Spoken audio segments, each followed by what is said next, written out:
And there we go. Alright, I'm going to read this entire thing about Mardas out that I've been working on. It is 8,056 words, so it's quite heavy. But before I do that, I actually should probably grab my glasses because I can't fucking see it. I have a better idea. I have a much better idea. Hey, Gogo, play classical music. Alright, here's the Pandora station called Classical Music. Let's go. And just an FYI, Oh, you can always Christ. say something like, set the volume to 3. I know. Okay. Let's just get it all ready to go. Woo! Yeah! Oh!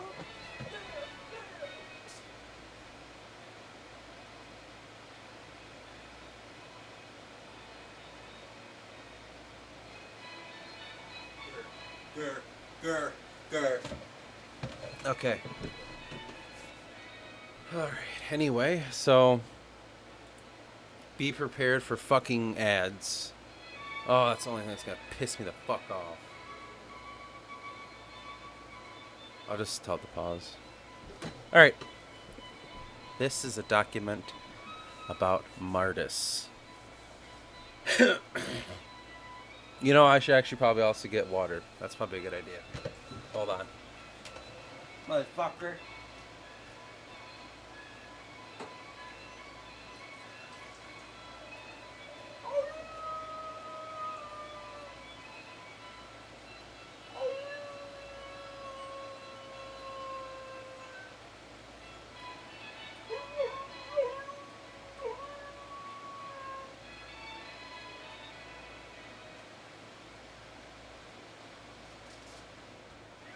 Alright. You're howling really loud. Mardas! The false prophet. Who really was the hiding man? The one who fled the history books long ago. He was a man who had run from his fate, for he never wanted it in the first place.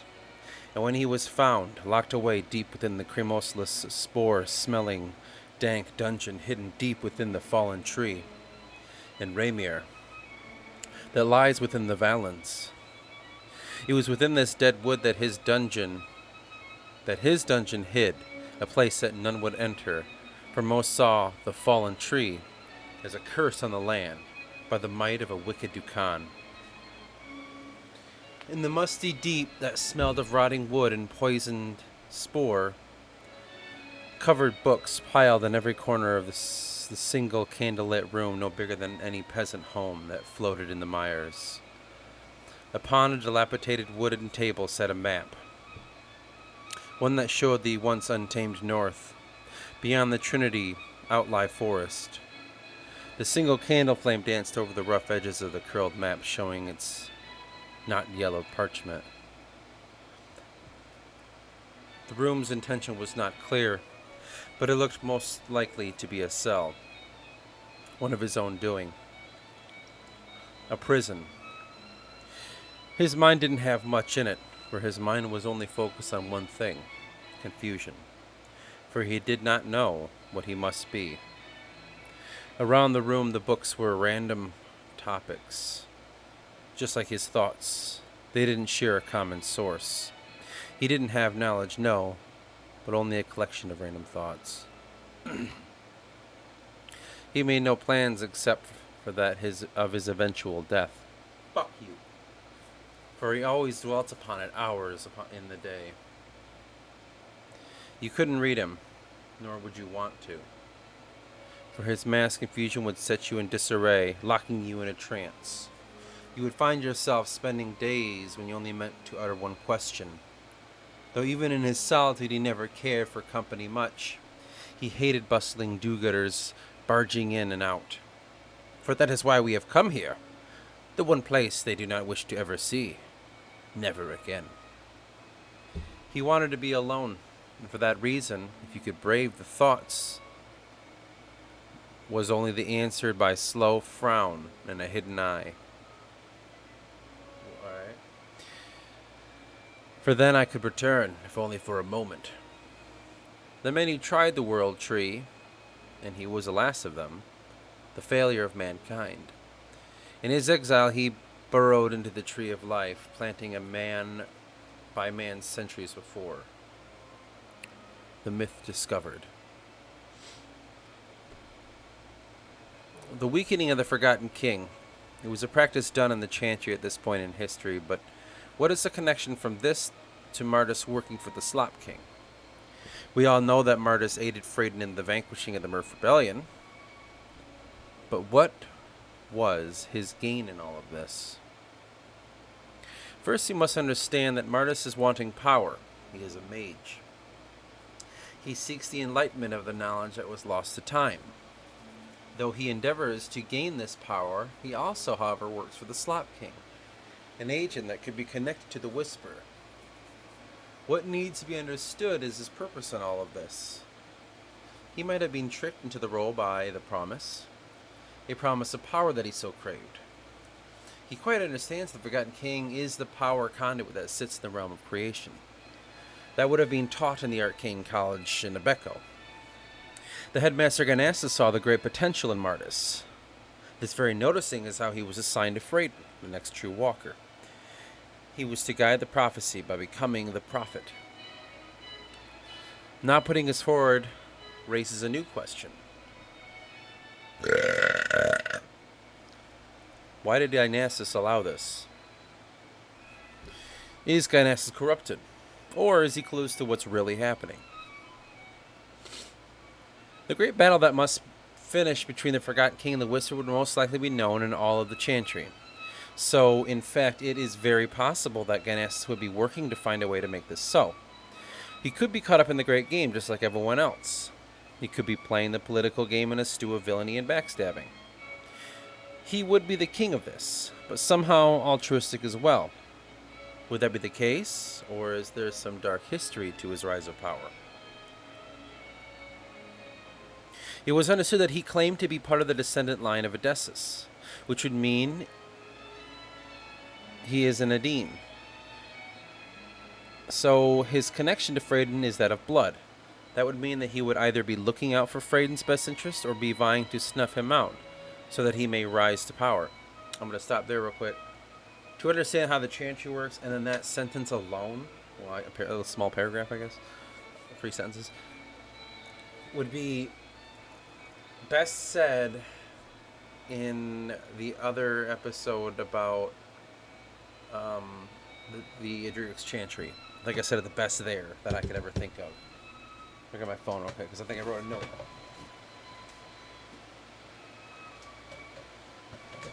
He's got a discombobulated kind of format. It's not clean. What's the point? Yeah. Okay, so about, I think it's between 20 and 21 minutes. I think that it started kind of, the idea finished around 21 minutes, I think. But so 20 minutes of the Adriatic's Chantry is the answer to the purpose of the Chantry for Rivolians. Kind of what they're doing and that's what they're meant to do for mankind. But what I don't know why I said that, because I meant there was a part where I talked about Dionysus is kind of in like how it all works. You just have to listen to that one and you'll get the fucking answers.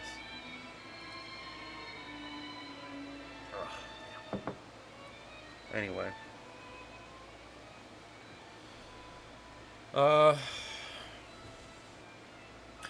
If it would be the last, which I meant, okay, is he looking out for his okay, I didn't read that part, did I?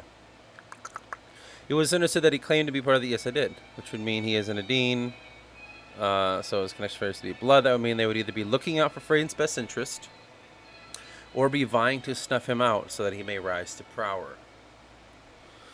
If it would be the last, then he would have to ally himself with a darker force. And that would have to be a very particular mage, Mardas. Now, Mardas could be playing Ganesh as a fool, or be under his control. These are just like, the first part is speculations. It's like, is it this? Is it that? What the hell is going on? And then we'll get into it. I would like to think Mardas is very keen and intelligent. He must be playing some sort of game that has included the old headmaster of Aduric's Chantry. Ganasis may have been working with the Serpentine in order to allow this. Okay, let me just. This beginning part, yes, it's all speculation. It's as if the author or the scholar or whatever.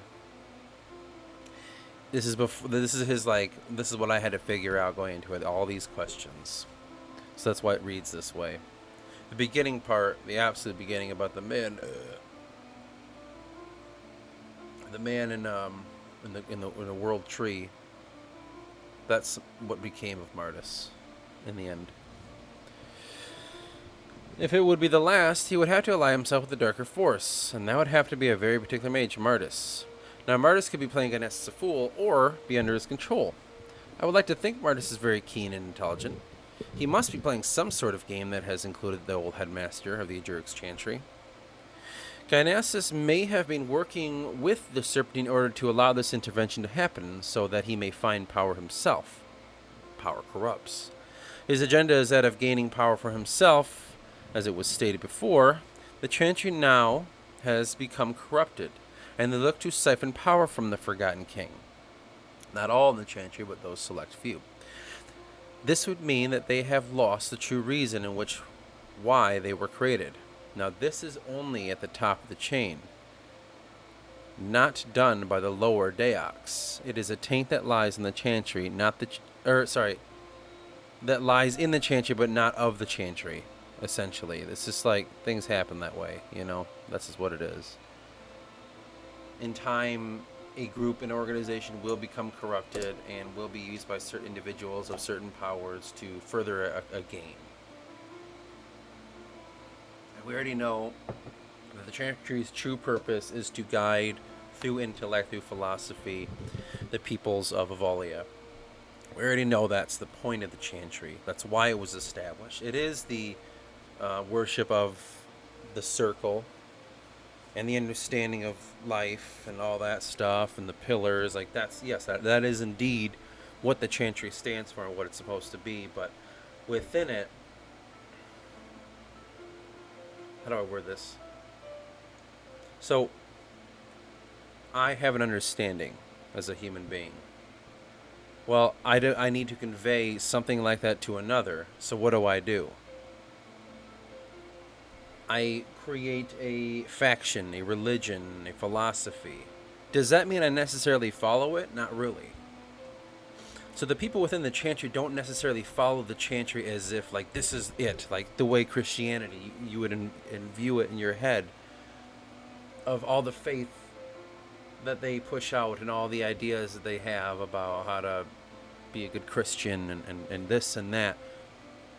That's for the people, not for who's inside of it. For them, it serves a different purpose. And that different purpose for them is what they're doing with the Forgotten King. Now, in time, that's kind of become corrupted. That's become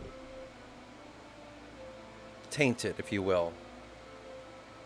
And then, of course, that just... Oh, I knew it. Oh. That kind of stuff just happens. But just keep that in mind. This is not known in the public. They don't truly understand what these prophets are, other than important mages. But they don't know where the power comes from. You just we don't need to tell you that. It serves no purpose to you.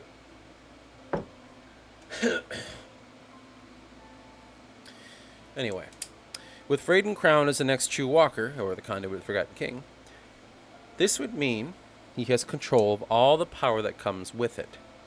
Now, it is true that untapped he would be a wrecking ball smashing through the fragile mortal realm. But with a leash holder, or rather the right leash holder, he may be of use to some individuals. Stepping in here would be the Serpentine. Head of the Serpentine is the mysterious woman at the head of the House of Life. The derelict Titan. She would have much to gain if she were to obtain this individual. This was where she had sent out her masters. They would try to intervene in this, but in turn, this would utterly destroy that which they have been building towards. The Chantry, I mean. With the death of Freyden, then this would mean there would be a massive power vacuum. That would mean the curse released upon Voss would, yes, be from Freyden's doing, but also be from the earlier stated vacuum. This would need to be filled. What would the Serpentine need to do knowing this? What would the Chantry do about this? The Chantry would try to put Gynaecis in charge and make the right or wrong, though they would not understand that the Forgotten King is choosing Eris, the unknown child. Mardas would have retreated back to Gaiavala in the realm of the Bearded Pygmy, to where the Slop King is. Before I get into the next part, the Serpentine Order isn't exactly wanting to be known as an order, okay? They work subterfuge, whatever word you want to use at that point, secretly, like just quiet in the dark. They're not... Yes, they are kind of trying to put an end to mankind, I guess you could say, with their objectives. They do seek that, but I don't think they would be so brash about it that they want to just upend culture of humanity before they do so. And I don't really know how to word it better than that. It's just they understood that taking Freyden, it would replace it with Gynaecis, and that's why they worked with Mardas. We'll get into it. Keep in mind, though, they're trying to work a fragile playing field here. So Mardas would have retreated back to Gaiaval in the realm of the Bearded Pygmy, to where the Slop King is. Why is the Slop King there? Yalka? Yep. Yes. Well, he has long ago taken the promise from the Whisper, to which he seeks to gain power over the mortal realm. He is this holy shit. He is the same race as what the Forgotten King was. The Lost Kings, the bastion of men. The Slop King could be vying for the consciousness of man, the under race that would give him the power to control this realm. He must have hired Mardas and gave him a promise that if you aid me forever, could I grant you the power that you seek. Spreading the promise, spreading the whisper. How is it that the Slop King is at the head of the production fields? And how long has he been there?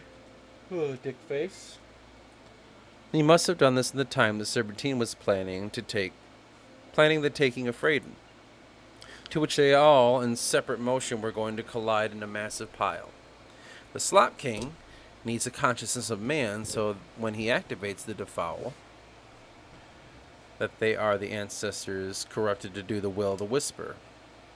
Would it be his will, or that of a malevolent being called the Whisper? The Slop King was cursed to inhabit the grotesque body, and he slithers to the lowest places on Yuandra. It was there that he grew, and was found by the Whisper, who begged him the question, "Do you wish to regain the power that was lost?" "Yes," he responded. "Yes." "Then pledge your fealty to me, and raise me an army that will rule over Yuandra." It was here that he began to search out through the realm's voice to find mages to help him with his bidding. He would later find Mardas. Now, Mardas was full of potential and vigor when he joined the Abeco College years ago. He sought the raveling of the chains of time, and even the trapping of the Forgotten King. Though the years he would gain true understanding in these fields, but when one day he was charged to lead an expedition into what was believed to be the realm of passage, it was there that he became lost to the Slop King. For when this happened, this was the very same expedition that was talked about when Quinlan was thought to have been on as well. They were met by the last of the Bearded Pygmy and the lost clans. Mardas lost the expeditionary force and was trapped by the Slop King in time. Slowly he was turned into the decrepit old man that seeks now the power to return his vigor and find the lost secrets of time. He's looking for power and maybe even immortality. The lost journals as well, which is knowledge. So now with all this understood, Why was Mardas helping Freydin? Yes, friend. He returned to the Chantry after a long exile and corruption by the Slop King. He was said to have learned the truth of the bearded pygmy and of their demise. It was here that they felt Mardas was a very powerful mage and would do well being trained in the arts of the astral. He didn't tell them what really happened, obviously. This was part of his scheme all along. He was then sent to the school of the prophets, and in time became the underling of Gynaesus, a story of betrayal. He was led on that perhaps Gynaesus was looking to become the next Walker. Mardas was being groomed to aid him, but when it was discovered that it would be Freydin, then Mardas took this opportunity to help the old headmaster. He would help aid in Gynaesus' ascension to be the Walker by looking to eliminate Freydin. Though he also led Freydin to believe at the same time that he would need to eliminate Gynaesus. This is where the Serpentine Order was tricked by Mardas. What I said earlier about how they needed to get rid of this, but quietly, and Mardas is like, well, I can help you with that. I can make this happen. And they're like, well, what do you want? Just to read a few books. That's all. I just want to read a few books. Freydin represent... Okay, I'm not going to say that part. Why is eliminating Freydin or Gynaesus helpful to the Slop King? What does the Slop King want in all of this? It's a battle of the ancestors line that is... but gives a glimpse of the battlefield at which Forgotten King gone in the distance. A faraway fights the Slop King for supremacy in Yuanja. Whatever the fuck that sentence meant. Forgotten King needs to find if what he believes would be his new conduit is powerful enough. He will test Eris in the realm of the bearded pygmy to find if he is the one who can claim back the ancestors taught by the Dweller Keeper. Yet this Keeper wars against attaching oneself to ancient king. The ancestors hold no allegiance, but only to power. At this point, it is under the control of the Slop King, under the spell of the Whisper. The Forgotten King needs them back. That's the where the Slop King is, down in the realm in Kalindre, where the ancestors pass into the next world. They're being used by the Slop King as an army of darkness. Now, the Slop King promise is that of a return to glory that was lost by the hand of the Forgotten King. His vengeance runs deep, but there is an understanding to his faraway brethren. They share a strange bond that is of blood. It was the Slop King who helped the murdering of his wife. There would be animosity between them both. So the Slop King finds a mage that would aid him in his endeavor, one who could be under his direct control, like that of Mardas and Anvir. In the way of religion, there are two main schools that fight for the understanding of the Creator and the trapping of the Forgotten King. To understand this, we must go back to after the formation of Adrix in the year 458, during the Cramois Tribunal, who questioned the validity of the aura, and if it should be altered by man like the famed Anaku of old. At that time, it was only the Anaku who could command the power of the Dume. This led to the breaking of faith from Adrix to the Serpentine, because those were the Anaku May. They are not going to give this power to mankind. That was the biggest reason for the break, I should say. So here are some questions that have been arising because of everything going on. This would have meant that Mardas would have been working with Serpentine, somehow aiding in the taking of Freydin. This would play into his game with bringing Gynaesus to power as well. Though saying this, then perhaps the armor of the Serpentine doesn't work for the Slop King. They are merely allied with him. No, they're not at all. Finding the link between the Slop King and the Serpentine. When the Anaku mages exiled to the mountains of Gaiavala, I think that was the mages of Oroton, in the safe haven of the Fachu, they were eventually found by the agents of the Slop King. In time, he convinced them to follow the way of the promise. They would become the worshippers of the Whisper, who they believed to be of the ilk of the Titans their masters, for it was Dove who tricked man with the air of Krykos. Their purpose was to destroy the world of man ever since. Now what was lacking was the consciousness of man to inhabit the realm. This was why we saw the taking of the monarchs. Now it was here that the connection of Mardas and the Slap King would begin. I think that's incorrect about the Serpentine. They never worshipped anything to do with anything besides the Titans. We'll get into that later. Obviously, this is all figuring it out in the moment. It was Igon Fachu that led the separation from the Chantry in the year 624. The order then fled to the sanctuary in Ela. In time, the Order of the Serpentine had slowly been establishing itself in time. They began to process a master in the Lamb. Many long years passed, and the event happened that changed everything going forward. Deep within the ground under the mountain of Gaiavala was found the portal through the realm of Kalendre, where the Slap King was slowly growing. He was consuming the power of the ancestors and was building the Nicrol within the deeps. The trollish folk that were twisted creation that he tasked the bearded pygmy to create.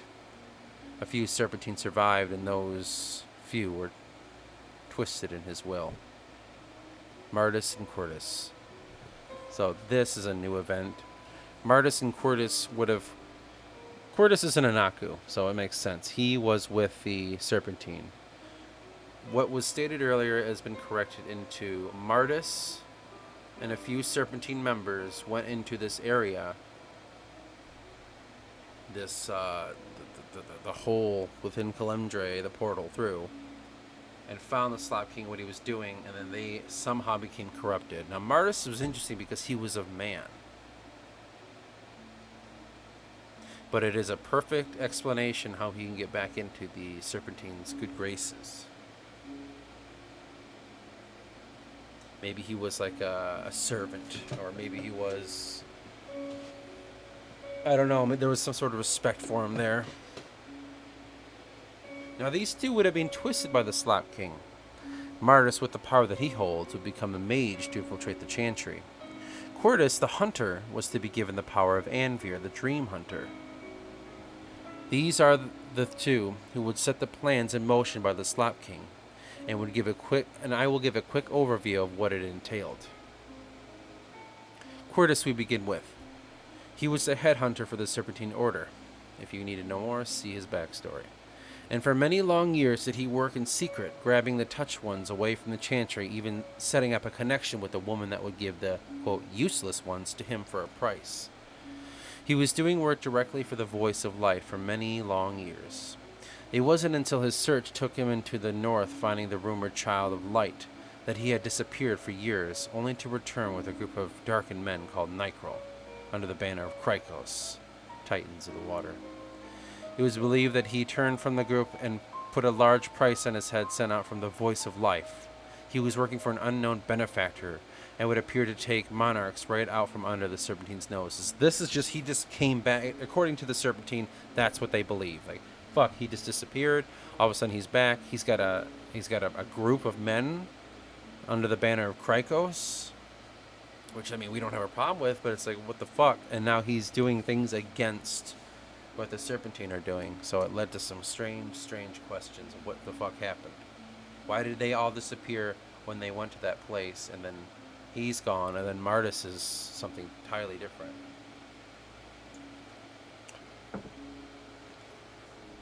When it comes to Mardas, not much is known, except that he was of Valan blood and boasted this fact at times.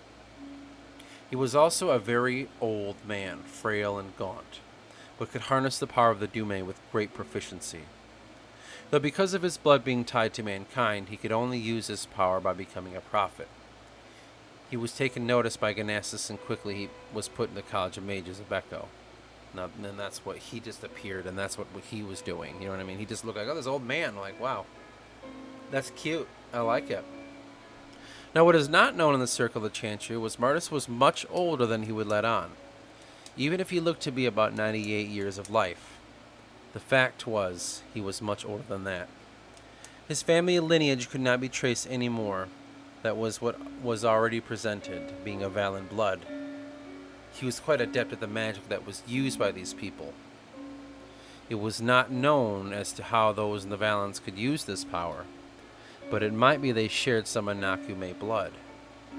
With his connection there, as well as being trained by the Chantry, meant he was quite dangerous in the way of Dume. But what lied under that was his allegiance to the Slop King.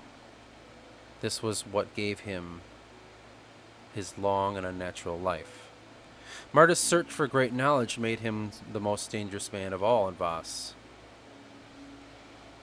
That could be, by the way, perhaps why Mardas was able to do what he could do before he became a prophet, because he was of Valen blood.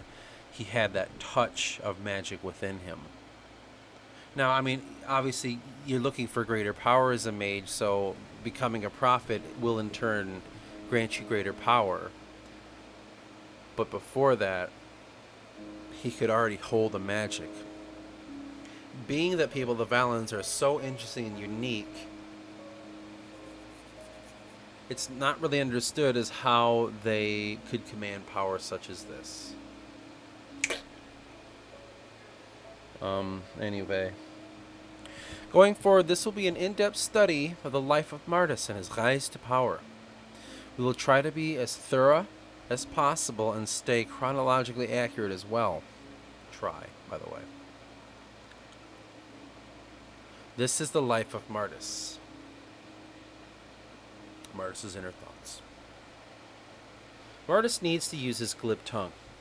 He can be quite charming and personable, but what hides behind his silver tongue that are great ambitions and cunning disposition? He knows how to soothe. He knows how to build up, all in the endeavor for his plot. He will do what needs to be done at any cost, even if it is his own character. In his heart, he would always crave that power that was rumored to have existed in the time of the Titans, the power that was harnessed by the Forgotten King to which he created life. With the Forgotten King lost in the realm of creation, that put his ability far away from the grasp of man. It was true that because he was the creator of man, there would be some lingering ability that subsided in a mage. Yet this was only when the very same mage pulled from the physical being that was the Forgotten King's conduit. Basically the outlet. What he discovered about the conduits was taught to him in truth by the Slop King. For you see, when Mardas pledged his fealty to the king, the promise was that he would be helped in his quest to discover the source of magic. As to where it came from beyond the Forgotten King, it was quite unknown. Mardas believed that the Slop King held information from him when it came down to this. But when he discovered the ancient knowledge of the Anakume, this was when he discovered the story of the Titans. For you see, they were lost to mankind, and moreover the Slop King was of the Elkians, who were supposedly dispatched by the Creator to destroy them. Mardas had a theory that perhaps Elkians were pawns of the Whisper. Elkians are the kings, the bastion of men. Their race is called the Elkians. So Mardas discovered that, wait a minute, there was something called the Titans that the Naku believe, and the Elkians, the bastion of men, Slop King, Forgotten King, and all the others, destroyed the Titans because they were told to by the Creator, okay. And then what? And then they just set up, and all of a sudden, he discovered that stuff. The very same that now inhabit here. He found himself in search for that life-extending power. How it could work so that he may command it just like the Elkians did. In fact, this was how he was able to live undying as he did. The deep, dark reason for this was never spoken, nor would he ever want to admit to himself why this was so. His life in the Valens. This is an excerpt from an article written by Peter Mislin. He's a Centrum scholar. What is understood about magic? There is... in the Valens. What is understood about magic there is like asking what the cane is to a shepherd. The cane is a stick you use to guide your livelihood, an object of underwhelming significance that can be obtained by simply searching under the nearest tree. Yet from the outside looking in, it is a specialized tool that must meet a certain description.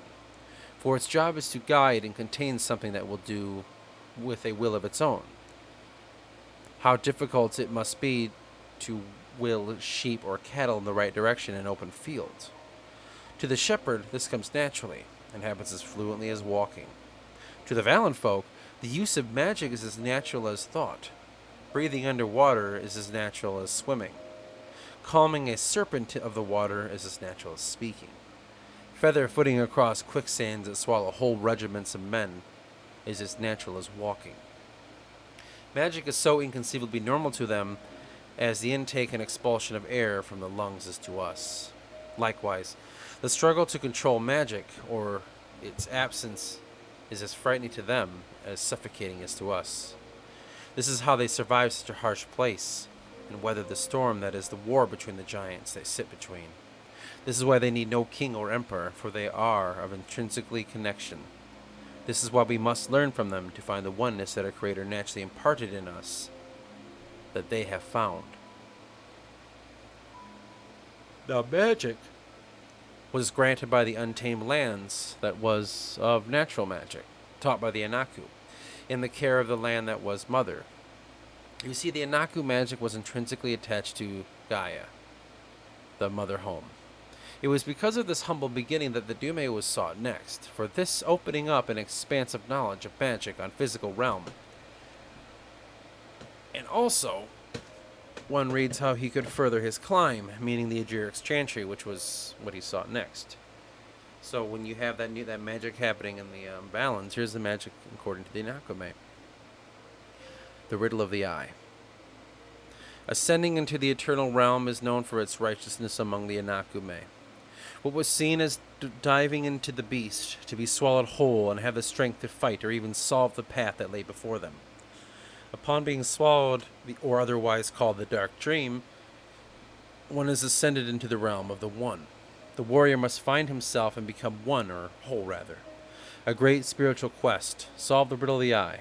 This is granted to the Anaku lords. I quote, "Down the vortex of confusion where the light is at an end. In the middle there is openness, if only but a taste." This moment was found whenever the realm was walked through. In the culture of the Anaku, the warriors were extensively prepared for many long years before they were able to find the way through. For the opening of the other realm could only be seen in glimpses, but only in their trained eye. By their trained eye. Hence, where the term came from, the riddle of the eye. Now each opening of the realm would bring the warrior to an unknown part of another realm. This other realm was the crossroads to what lies beyond. And if the other world was a thin veil to what lies after, then the other world itself is filled with a veil as well.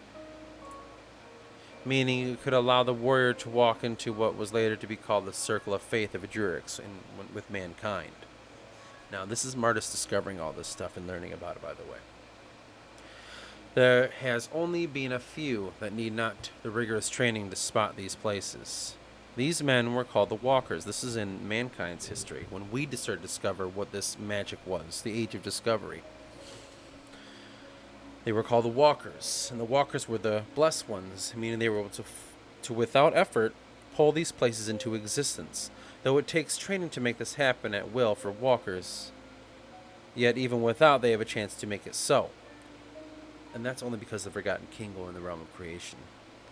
How was this power granted to mankind?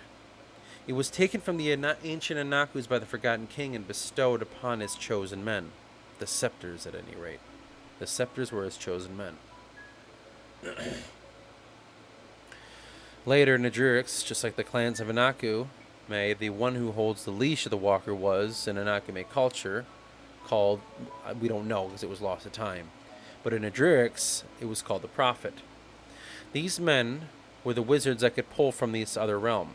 The power of the Forgotten King is what they channeled, for because he was trapped in the other realm, that meant what power there was could pass through him to his own creation. Now the purpose for the Walker was once seen as perhaps a sacrifice to the king in order for this service of mankind overall in Atria. He became the monarch over mankind, the physical embodiment of the ancient god, the vessel to do his bidding. This was where Mardas found great interest. So when discovering what he knows about the Valens and what magic is to them, magic is of a natural form.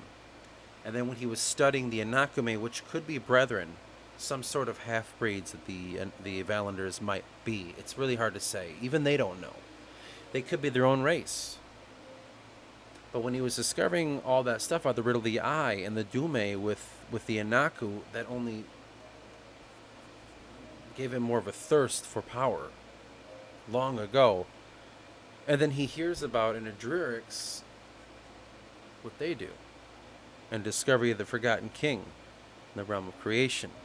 This whole thing that mankind has going on, which is a big deal to them, but if you don't live inside of Voss, the continent of Voss, you would know any of this is going on, essentially. You never heard of any of that in the Valens. There were no mankind, the only men that were there were Tantorum, and they were too busy fighting the fucking Delirians of the north. But when he was discovering this and he heard about this trapping of their creator in the realm of creation, something shared even with the Anaku, and the Valanders even believed to some degree, he thought, well, this is something that I need to figure out. I need to do this.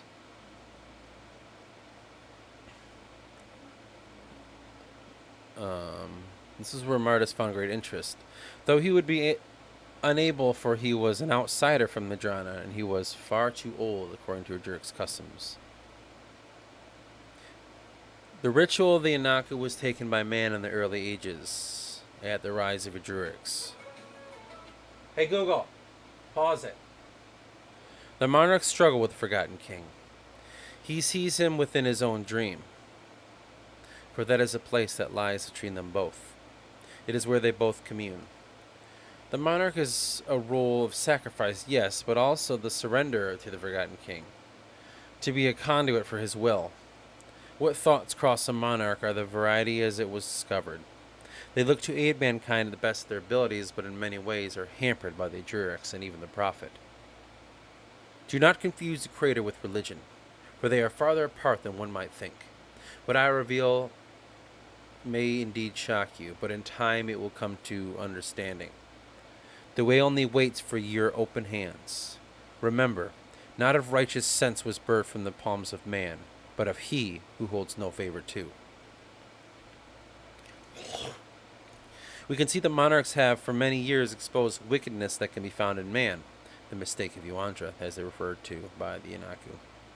Many books have been discovered where the monarchs have channeled the Forgotten King.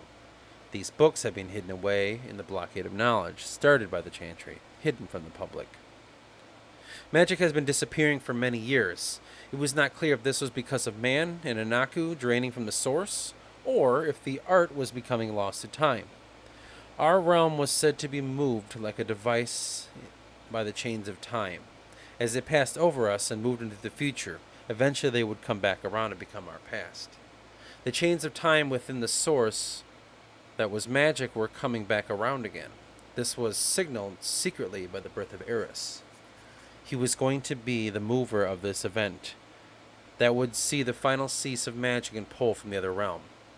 Forgotten King would be freed, just like it was said in the legend, and magic would disappear from the world. No more would the Keepers watch over the mankind or the Anaku. This is a whole separate thing, those Keepers. It would be in the hands of the victors, for when this event happened, then the realm of life would find itself at one with the circle, and the balance would be complete. This is what they're vying for, the Anaku, Serpentine Order, and the Chantry. Not against each other like it's a fucking combat situation. We're talking about mankind understands this. They know the prophecy that was shared by the Keepers. So does the Serpentine Order. They're vying for to be in power. When the Forgotten King is freed. But, in the eyes of the Serpentine Order, the destruction of the Forgotten King. The destruction of the Whisper.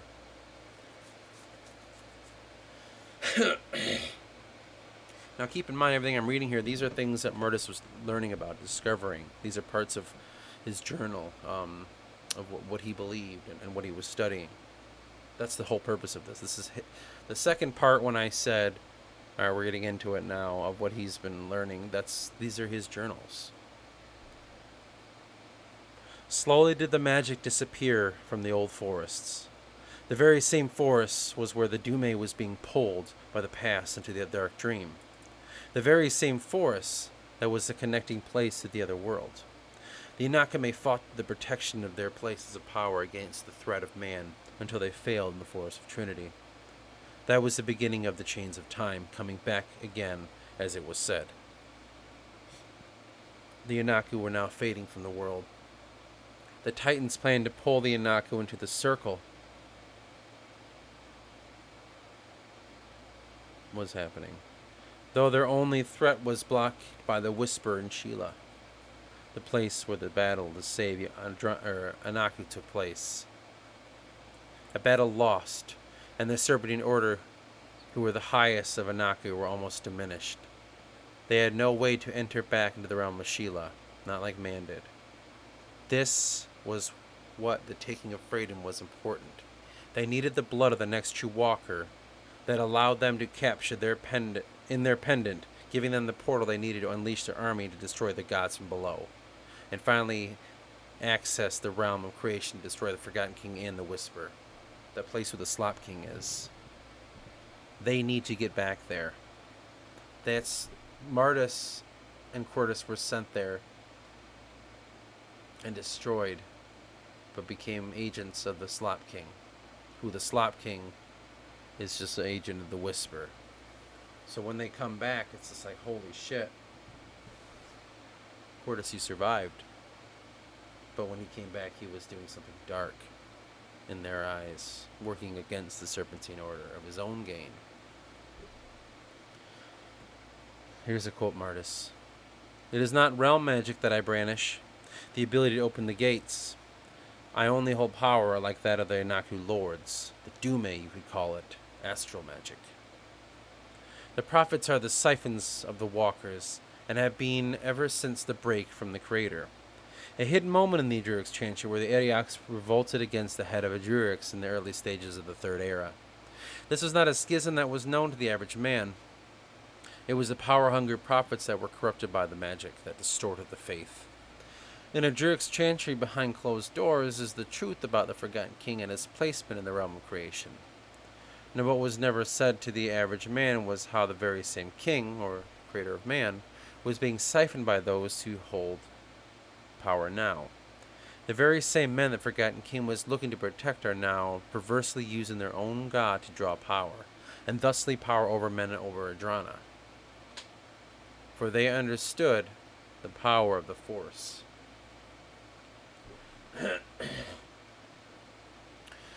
The Force is the uncontrolled power in need of intellect to regulate the soul of the body.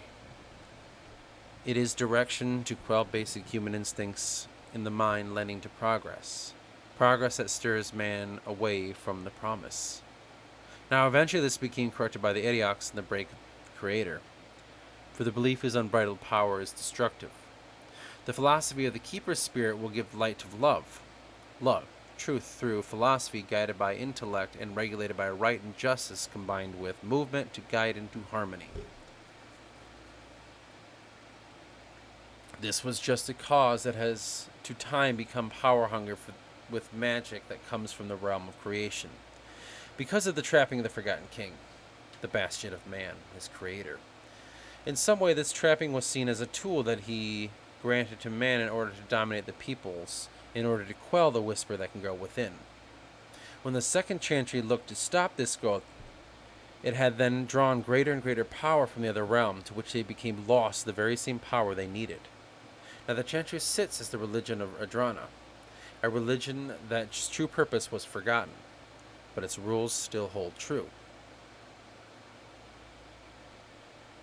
The chantry's head Gynasus' long life was not because of his claim to be descendant of the son of Tan, but for his draining of power through the next walker. The anointed walker was said to be the descendant of the Forgotten King, his first son, and unbeknownst to he, the chantry was using him in order to draw from the other realm. He dispatched his leaseholder Mardas to help the next walker. The next walker meant that true unbridled power was here, and thus we could benefit from it. whether that be selfishly personal needs of the court hanging off of him, or rather the generals looking to finally crush their enemies in the field of war. That's where Mardas came in. The connection of the Chantry to the Walker in Adranian history, or Avolian history, has gone back to the 400s TA. It was established in the year officially 462 after the completion of Neuvilla Square in Avolia. Before those years, the Chantry held no power over the people as it does now. In those days, the Ariacs were more merely separated from politics. They relied on spiritual knowledge purely, not like what is seen today with the members of Adriacs holding council for the Adine, and thusly the Walkers. But anyway, during the early ages of Adrana was when it was just a collection of city-states, self-governed. There was no true connection to the monarchs, the Walkers. In fact, the Walkers were during this time never mentioned in early texts. It was clear distinction of a separated chantry in the work of the state. But when Odysseus died in 472, exactly 22 years after Avala became an official state and 14 years after the erection of Neuvilla, everything changed. This was when we started to see a stronger connection from Adriacs. It was ahead of the Ariac and the chantry an Anaku man named Rikadran, who named the next of kin as the new monarch of Avalia. The son of Odysseus was Barus. He was chosen for his family line that rose from the very tail himself, the savior of man. This was not quite understood as why the power that the family line had. They were the chosen family of the forgotten king, and it was they who long ago surrendered themselves to the king to be conduits of his bidding. The story is known as the forgotten king being in the realm of creation, but what is not clear is the part that the monarchs play in this. Though it was not an alarming during this time, it was Rikadran's establishment of the Abeco College. Now, what is officially said about the Abeco College is that there is a school instructing the soul singers, or the ones who could commune with those of the other realm. What is not spoken about is where the first prophets came from, and every prophet after. This prophet business was what Mardas thought had to be his next move, but what happened next took everything he understood and threw it away. For he was going to come face to face with an ancient god, one who was trapped by the curse of his brethren. So, leading up in Mardas' life, in the Valens, discovering the history of the Anaku, hearing about what's going on with Adriacs and all that stuff, and their forgotten king, and like, fuck, this is awesome. I want all this. And then he works with the Serpentine Order. This is, to them, lowly man, betrayer of his own kind, working with the Serpentine Order. Alright, well, we're going to go find this thing out. And Cordus was with him. And that was that part that I read earlier, where this was going to be the purpose when they discover this realm. They need to get here to stop all this from happening. Well, Mardas and all them were confronted by the Slop King. Since it is unknown, the age of Mardas, there can be no true understanding of as to what age he was when this came to be.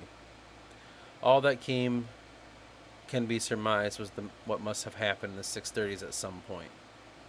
We understand that it was Mardas who discovered the lost king, along with all the others, but he was the only one that survived, to free him from his cursed trap.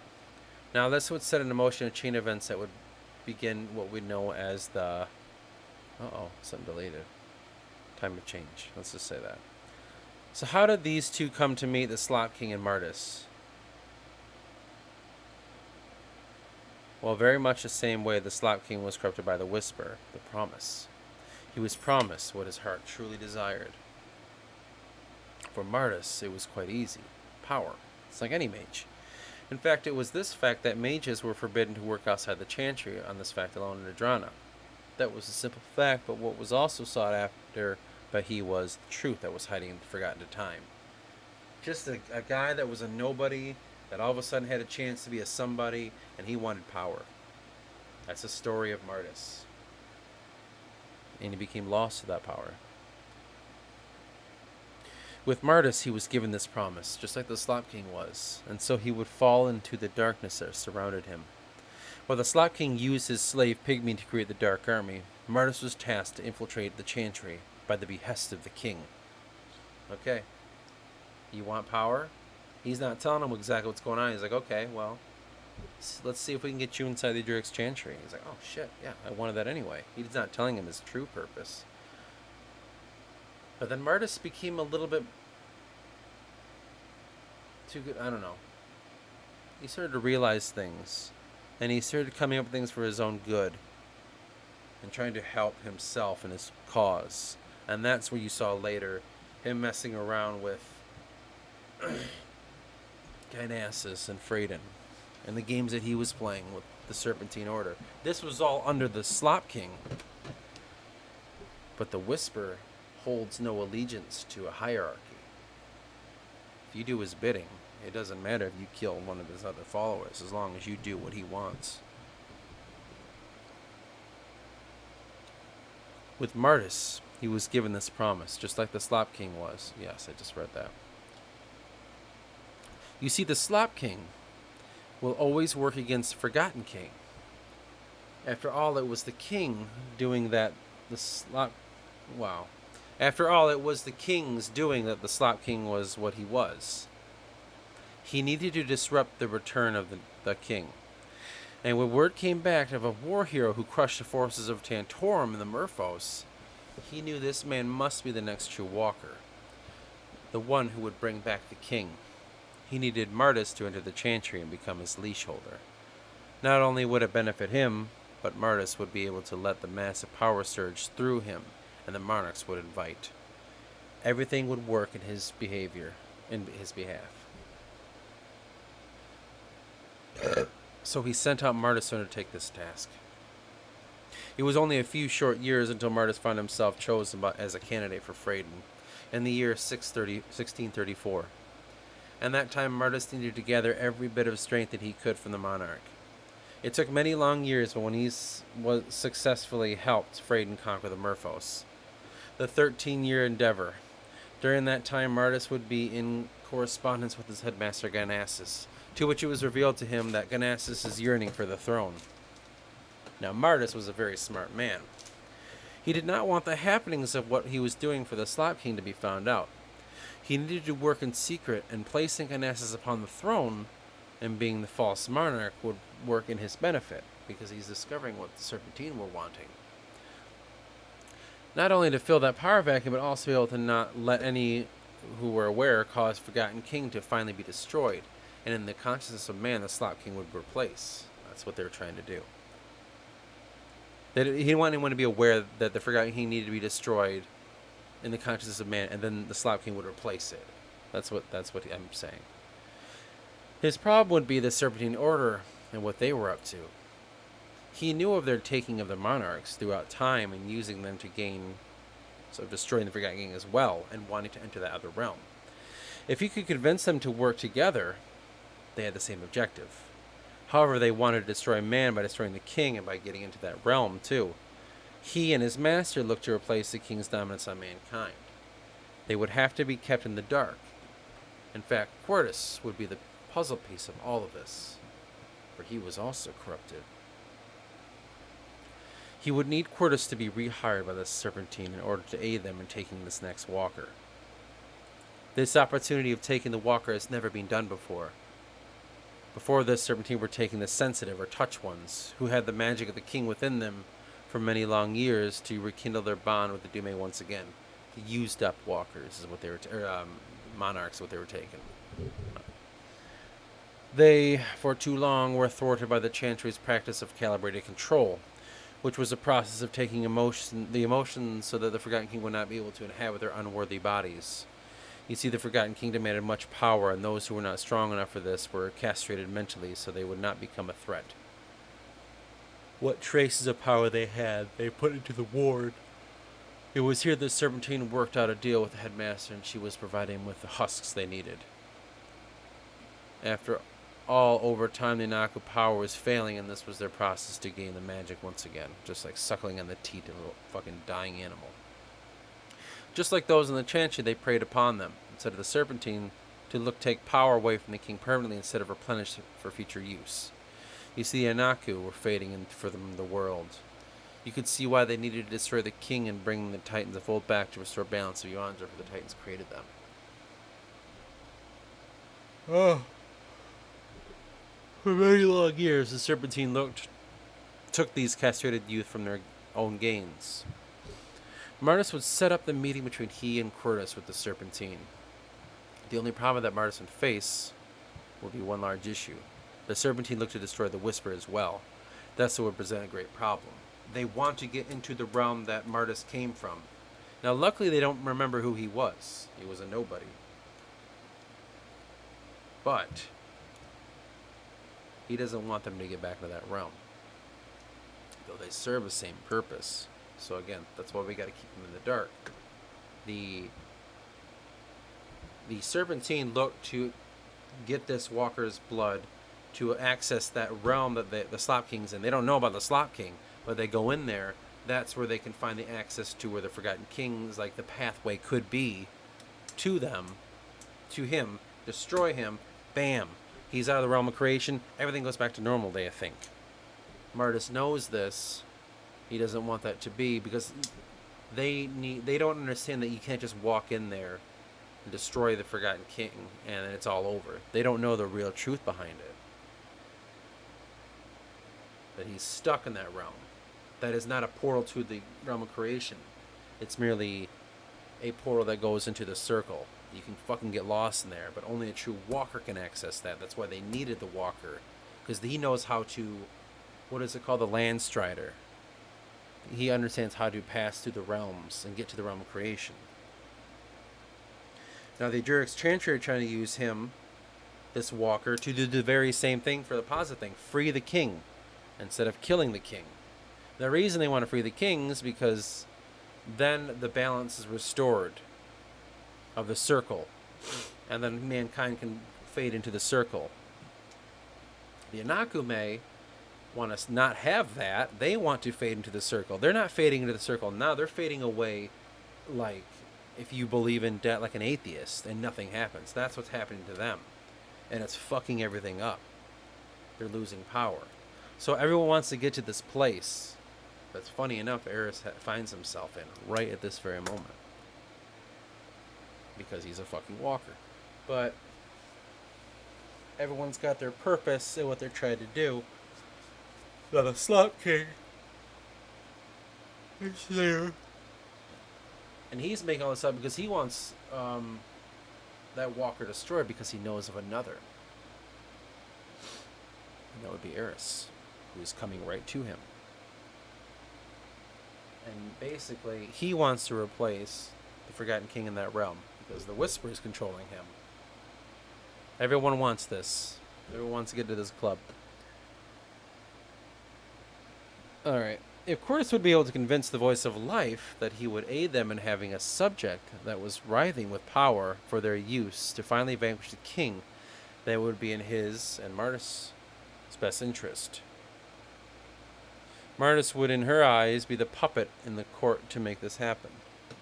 They just needed to assure the House of Life their motives. This is an excerpt from the Forgotten Story. The meeting with the Voice of Life. A moment that would inevitably change the whole history of Voss more than either of them would imagine. Even if they had grand illusions of what would come to be, in each of their eyes, the fate of the whole world hung in the balance. Now, for Mardas, he would have his master's best interests at heart. The will of the Whisper was within him, causing his ambition to sharpen. Though in his heart as well, he must have been weary not to allow the Anaku masters to sense the presence that swarmed within him.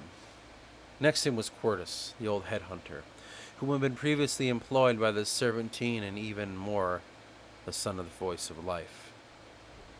Ooh. She stood a hand taller than most Unaku did, even if they always stood taller than man. At times she would dwarf them in her presence. She was tall of stature and physique, but unmatched in her ability to size anyone up and tower over their ambitions. Mardas must have been aware of this, but made sure to hold tight his goal. She walked in the room that was set aside for them with a cold vigor. Her age was not to trifle with. Though she looked to have been in her 70s for an Anaku, that said nothing, as the Anaku would be ageless in the regards to what man would perceive. The Anaku did not age in the passage of time.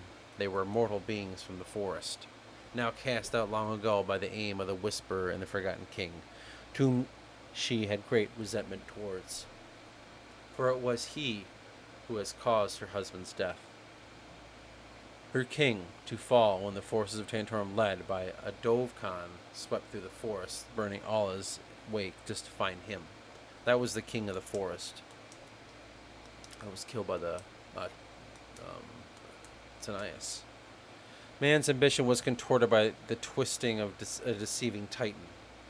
It was the promise who held her anger most, though she was not outwardly resentful. In fact, she was like most Anaku. She was cold, and even said to be empty of heart, if she ever had one. Mardas watched her enter alone, heels clicking on the marble floor of the grand black and extraordinarily tall place. It was void. The room was, save for a single desk surrounded by 2 chairs. For her, and for the other, presumably for Mardas. He had Cora stand next to him, to face his mother for the first time in many long years. Cordis held back Anvir, who was looking to lash out and strike her down right when her guard was down. But Cordis was able to subdue this feeling. Anvir was more to handle as he got on. More and more it was taking control, far more than he was told by the twisted Necro Mage. It seemed he would need to be more vigilant going forward, especially now. His mother would be able to sense out the darkness that was writhing within him. At least the ward was working across his mind. She would have had one hell of a time penetrating that. Though, still, she would be aware that he had one in the first place, perhaps calling into question his true intent. Cordis feared no one, never. He hated most. He fought anyone. There was one person whom he found fear would always take him, his mother. Her reputation was far worse than anything he had ever achieved. He studied her coldly as she rested her elbows in her lap and clasped her hands together. Cordis shot a glance over to the frail Mardas, and just as always, he wore the cheap, crooked smile across his face. I don't know why I'm yawning. It's just a real thing, I guess. I see you are still quite unable to dress yourself. Wearing all clothes of all colors, my son. She smiled dryly, and then took her eyes off Cordis. He did not respond, but simply found his eyes were searching all over the massive black room, made of marble. Sullen as ever, she remarked, clearing her throat and looking to catch whatever he was searching for. Eventually, Mardas finds the Slop King. That's the end of the excerpt, because I ran out of time. But eventually, Mardas finds the Slop King, destroyed, to which opens up what he will become. He will be the main villain in the coming days. Eris confronts the Slop King, to which they speak. Eris's power is that of the Quell the King. It was his purpose the whole time. Alright, this is the last page. That jumped like a motherfucker, probably because I wasn't done. At that moment, that meeting, if I go on, it's just going to be like them convincing the Serpentine to work with Mardas. Because we know how to help you destroy this. And we can actually get you this fucking Freydin. No shit. Yeah, we can help you. Basically, it's going to be that.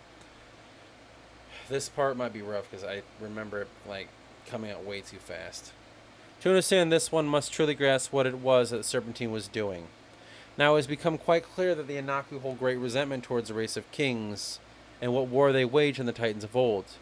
To say from a long history lesson, it is safe to say that the Serpentine looked to stop the process of man's drawing on their creator, using his power. For a long time in the dark they would do, like child's play, in eliminating the monarchs by merely killing them in cold blood. But it was discovered they could use the process for themselves and stifle the process that was what they did. Now you have to understand that the Anaku power of the Dume was diminishing, and they were dying out because of man. They lacked the power to themselves enter the dark dream, like they used to in the days of old. So when they created the ritual of the Master and the Lamb, this was a monumentous event that changed the course of history. The Master and the Lamb. 2 would enter the realm, and 1 would leave, thus becoming the Master. Those Masters have defeated the weaker ones, or lambs, then left the realm and to come back, and are promoted to the Serpentine Order. The Serpentine Order are a master in the school of the Fa Chu. They have transcended the other realm and hazarded the insanities, thus stripping their humanity and strengthening their weakest layer, their bodies. They look to quell the bleeding of the realm in order to bring balance. They fight any that oppose, agents of the Whisper, Forgotten King, even the very Keepers. It is the duty of the Serpentine Order to bring the balance and stability to Yuandra, though a select group of scholars look to the knowledge to vanquish the evil Savas. The Serpentine now, with the power of the creation realm, have the ability to pull from the astral and use it against their enemies. Travel to and from. In their house of life they work to stay the threat of the Whisper, and even the Forgotten King. For their battle could bring the known world into nothingness, those two. They see the big battle and know it will bring ruin because of the few ancient beings fighting. And the House of Life is where they inhabit. The House of Life, the temple, was not only a place of worship and teaching of the Creator, but a teacher itself. It was the body that lay dormant, awaiting to be animated and brought to life, animated by the voice of life. The House of Life is an ancient titan that lay dead, though its strange metal and stone body acts as a temple to the Serpentine. They look to bring back this being, this part of the Forgotten King that, if done right, would break itself away. It's just the Titan. The Titan, remember, is one of the broken parts of the... No, it's not. Tossed aside by the Whisper before... Okay. No, it's just an ancient Titan that was destroyed by the Forgotten King and his army. Since they hold the power of the Dume, even if it does not hold the same power as it once did, Mardas would see this and want to use this power as well. For they use the power of the pendant, the very same pendant that was siphoning the soul of the monarchs that were captured. It was within these pendants that Mardas could be able to bring back the Slop King, even get a hold of a scepter, one that holds a fragment of the barrier, in order to use in its weakening of the Murphos. It's gonna keep going. This is just like a never-ending fucking story, isn't it? Because there's a lot of questions still there. Like, okay, well, now what? Well, you didn't finish that one part, and then that last bit there, I can't believe it went an hour. That last part there, where it's like, Mardas understands this, and he's like, and then the pendant, I'm like, dude, he could be like saying, like, well, I don't want to deal with this fucking prophet shit anymore. I want that pendant. I want to have that. Then I don't need a fucking prophet. And that's his major goal. Like, honestly, like, he's not, his major goal isn't, like, really, like, evil. Well, yeah, it is, kind of. It's not like he's writhing his hands together like, I will destroy the world. He's just like, dude, I just want more and more and more and more. He's just a greedy person.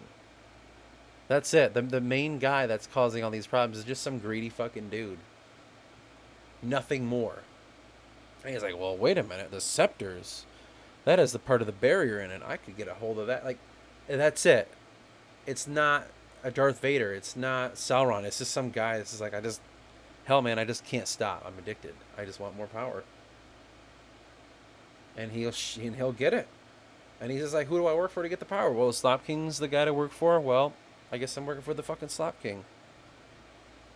And he's studied all these cultures. Like, I mean, I know that whole document is, now that I read it out loud, it's a little bit jarbled and mixed up and shit.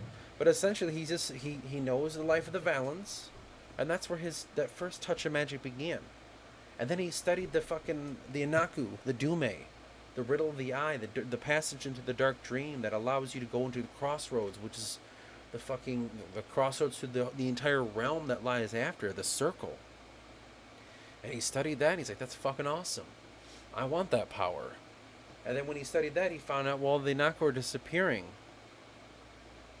But with a strong group of Inaku, because there's Inaku everywhere. There's not like just the Serpentine Order, all the Inaku that gathered together to fight against mankind. No, that's just one fucking group of, I forgot the word, just a bunch of assholes, really.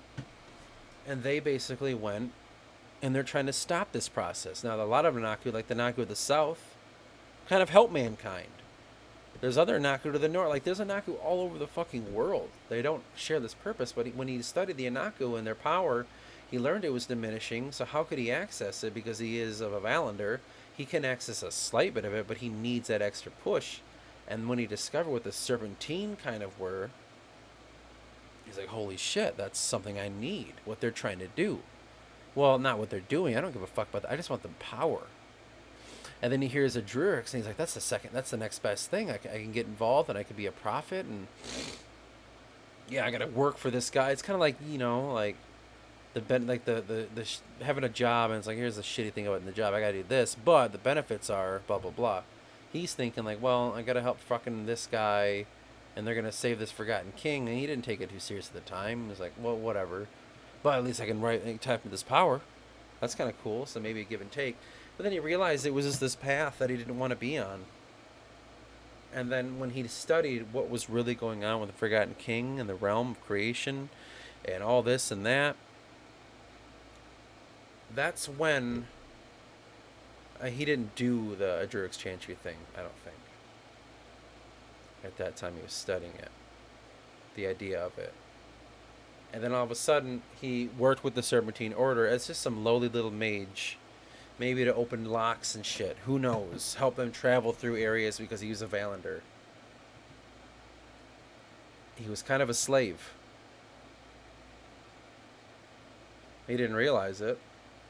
But when they went, that expedition into what is now known as Calendre,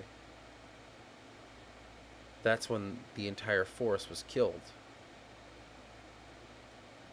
And he and Quartus were the only survivors, to which it was sensing him his great ambition by the Slop King. And he's like, listen, you want power? I have a way to do this, but you're going to have to toe the line a little bit. You're going to have to work for Druids. You're going to have to kind of buddy up with Serpentine Order. But you know what? It's all part of learning. You can harness that, and you'll get more and more powerful until eventually when I'm put into the realm of creation, you'll have an unlimited source of magic for yourself as long as you do my bidding. And he's just like, I'm in. Fuck yeah. Sounds like a great idea. Of course, he's thinking of himself. He's tricking the Slop King as well, maybe. I don't know. He could be playing the ultimate fucking game. And so you got him going to a Druids and fucking up and throwing things into Gynasus' head. Like, yeah, you really think that Freydin is the next Walker? If anyone, it should be you. You're a mage. He's fucking with that. And Freydin, he's doing the opposite. Like, hey, he's trying to do this and that. He's one of those guys that wants true power, but has no respect for the world and the balance of it. He's just like, fuck it, man. I want to watch this shit all burn down, but I want to gain as much power while I'm doing it. Because it makes him feel better. So, of course, at any turn, he'll fuck anything up. He doesn't really hold an allegiance. That's his thing. It's strange, but his allegiance is to his own power. So he doesn't, yes, maybe he'll do things for the Slop King. But that's a safety net. He's doing that within for a purpose of his own. Maybe at the same time he's trying to find a way to overcome the Slop King. But he sees this great battle that's going to happen between the Serpentine's intent and the Druid's Chantry. Mankind and Anakume. Well, if mankind gets him out of the realm, then they're gone. To the realm, which is like, well, that's cool. But then I need that. I do want the Forgotten King out, too. But why isn't he just saying, well, why don't I just ally with the Druids? If we allow the Walker to take the Forgotten King out, it will close forever. It won't leave an opening. But that's what the Slop King needs, his help. There's a lot going on with it. But I just think Mardas is just... he's in the wind. He's not... how am I going to word this?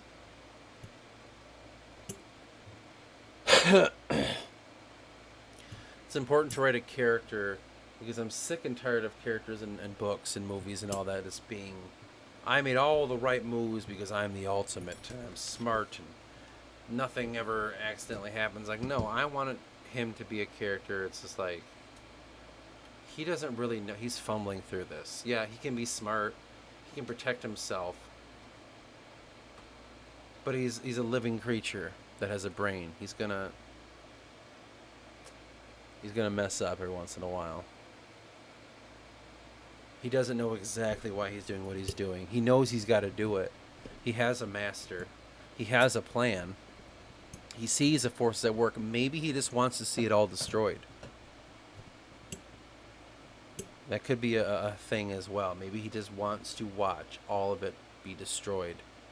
He wants to witness this great battle that will take place because of the prophecy between the Forgotten King and the Whisperer. So maybe in some ways he's rooting for the Drix and the Walker. I'm rooting for it. I'm working against it. I'm going to try to stop you. But if you win, I'm okay with that. Maybe he's rooting for the Forgotten King to be killed in the realm of creation and just witnessing what would happen when the Anakame rise to power again and they hold the Dume. Hey, it's a win-win there too for me. I'll still have my power. I did my allegiance thing with them. If he gets his master, the Slop King, in, that's the ultimate. Anything, I'll win. All I want is knowledge that's fucking lost. All I want is power that cannot be found again. Now, the thing is, magic's diminishing in the world at this point. But as it was said, I believe magic will finally be diminished when the problem is solved. And I think he's aware of that. But how true can that be?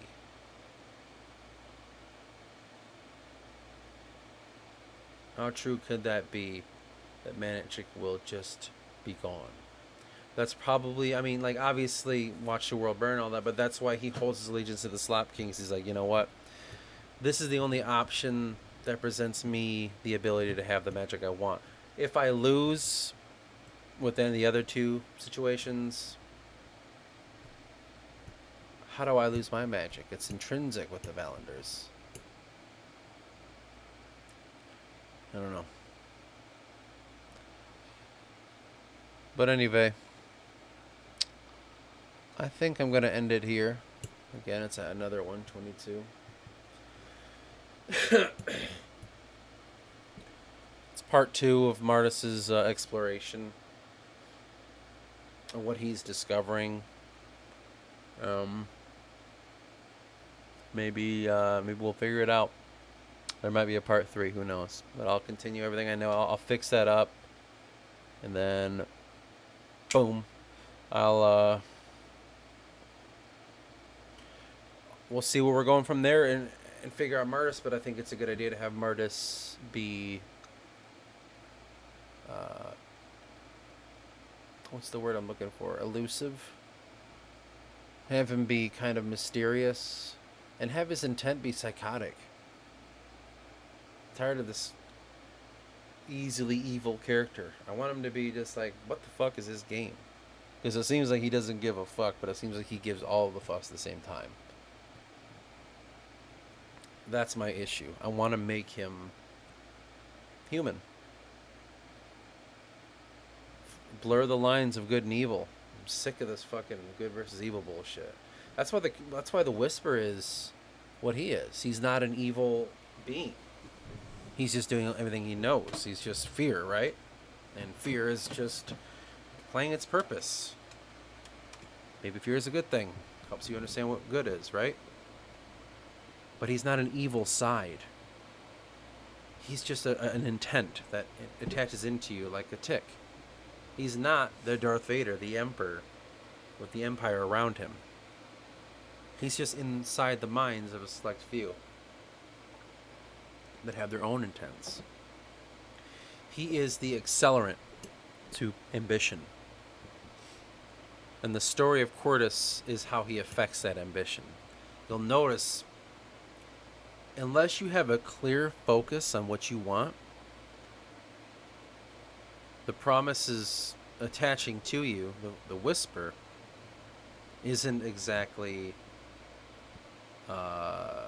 fluid, isn't exactly like clear cut and no, this is exactly what's going to happen. You're going to become the evil emperor of the world. No. He's just, it's the mind of the beholder. So the whisper is what lies behind your eye. That one document I read out, which if I try to look for it, I won't find it. But he's what lies behind that. He is the controlling device.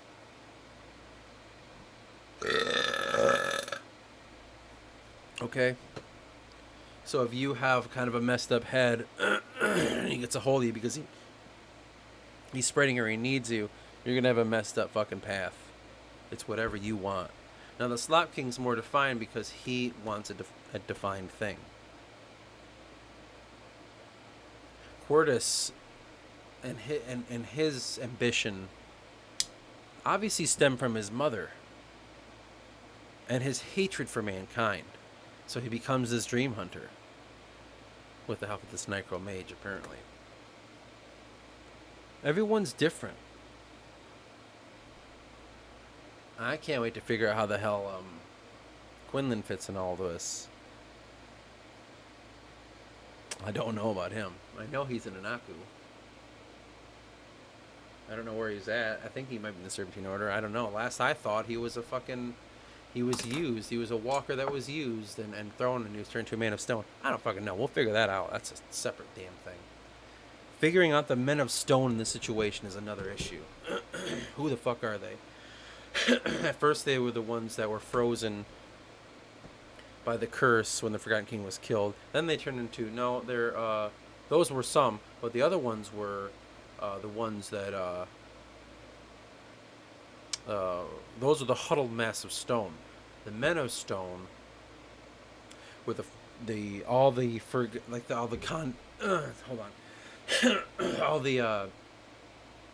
monarchs that were used up by the Serpentine when their bodies turned to stone and they became lifeless. And I don't know. I don't fucking know. It's just I keep changing my mind on that. I gotta figure it out. It's like the Keepers. I finally figured out the Keepers. These guys gotta be figured out too, just to add into this whole equation. But damn it, man, we're getting really close. We're really fucking figuring it out. One thing at a time. At least there's a fucking plot now. I mean, I still gotta, I need to lay that plot down and just, and talk about it. The prophecy. And how that's leading to the discovery of in Calendre or Shayla. And then what happened to the Serpentine Order and how that becomes the battleground for what comes next.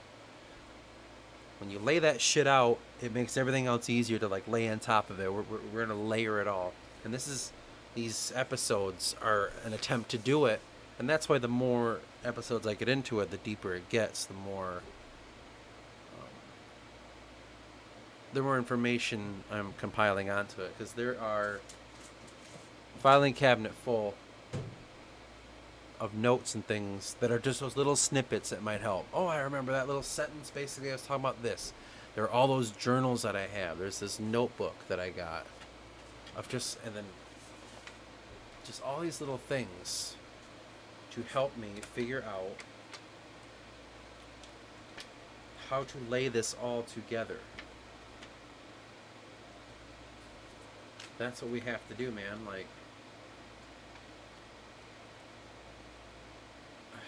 There's a lot. A Dark Dream. Yeah, this is a whole hell of a lot. It's all got to be added together. And it's going to be this amalgamation of fucking... and the book is going to be so fucking crazy. So deep. I was thinking yesterday, my dude, Eris is love. And everyone's... because the whole story of how everyone's using Eris... and how they all need him for some purpose. You ever notice that? Where all these characters need Eris. The Slop King needs him. Forgotten King needs him. The Serpentine will want to use him. Which was Cypher's job. Cypher's needs him for a purpose. Nacum does. Titus does. Anna will. Anyone that comes in contact is going to need him. I need him for some purpose. It's basically like a fucking... an allegory, if you want. Or it's a metaphor for the idea of when we have fear within us and we try to find purpose, we always try to use love behind that. I'm doing this for good intent. I'm trying to help these people because it's a good thing to do, not because it makes me feel better, because I know I'm a piece of shit inside. It's basically that Eris represents the ability, that idea of love being used by people for some sort of gain, to make them feel better in what they're doing, to explain away all their problems. I'm doing it to be a good person. I'm helping this modern movement because I think it's right. It's a good thing to do. Like, really? Is that what you think? I don't trust humanity. I know that there's stupidity within them. I know there's games, and we all act like we don't have them. And that's explored through Eris. And that's why he's pure. That's why he doesn't... He comes across the way he does. He's just this pure love. Sorrow. What haunts him is sorrow. And sorrow is just... Because we haven't even tapped into the spirits, which are emotions from the Forgotten King that lay throughout the lands. But sorrow? Let me find that. No, not that one. What the fuck is all this?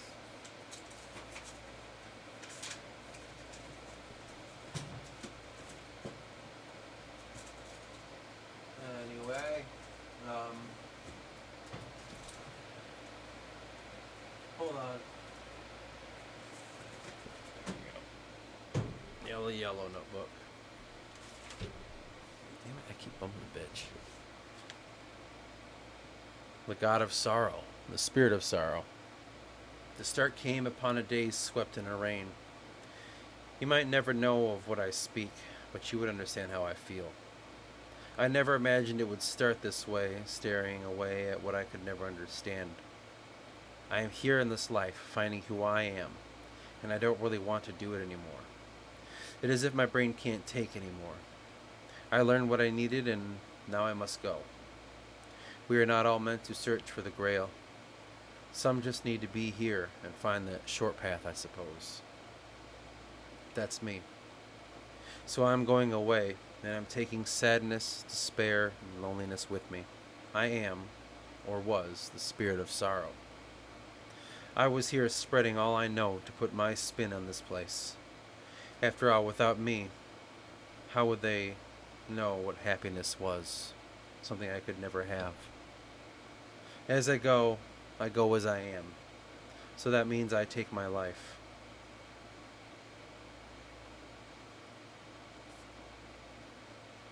Yeah, that's sorrow. That's Eris. True love finds sorrow more than fear does, because it has to be a break from love. The purpose of this book is to help a philosophy, like it said. Now, I'm not trying to make money off this philosophy. I'm not trying to, like,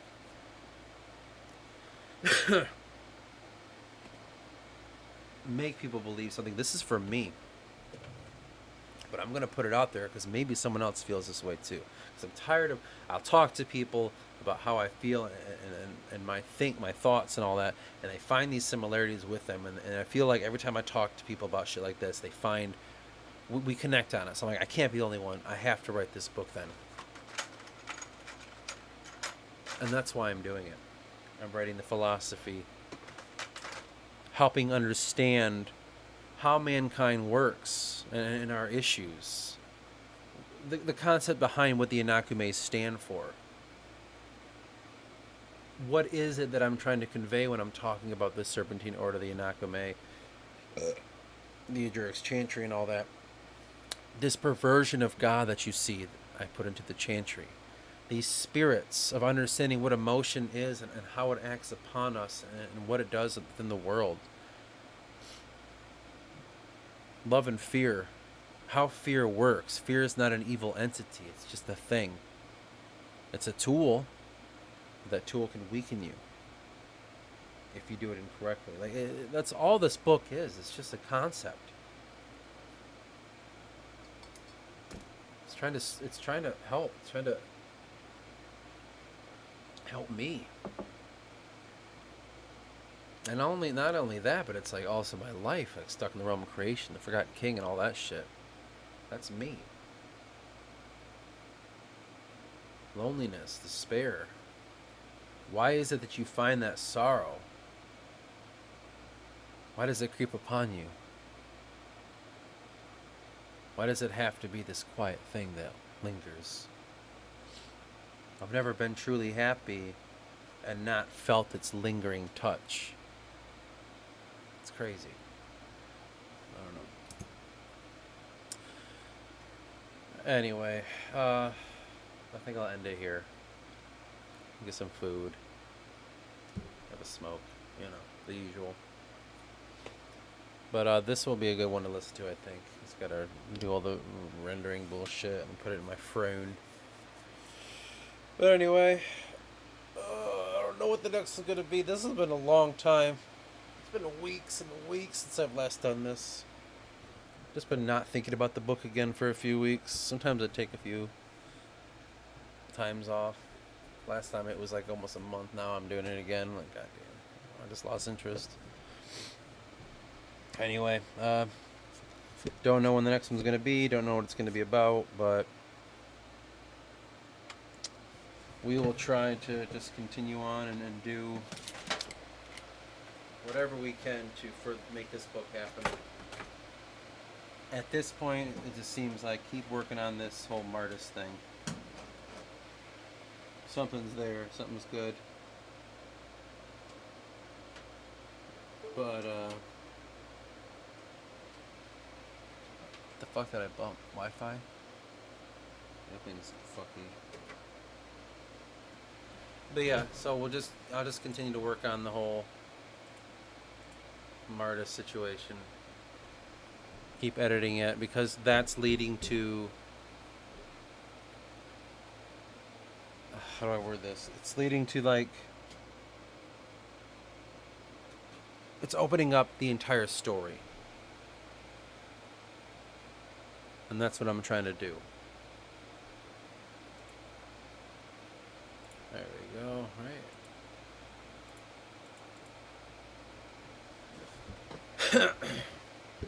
So anyway, fucking bitch, man, work.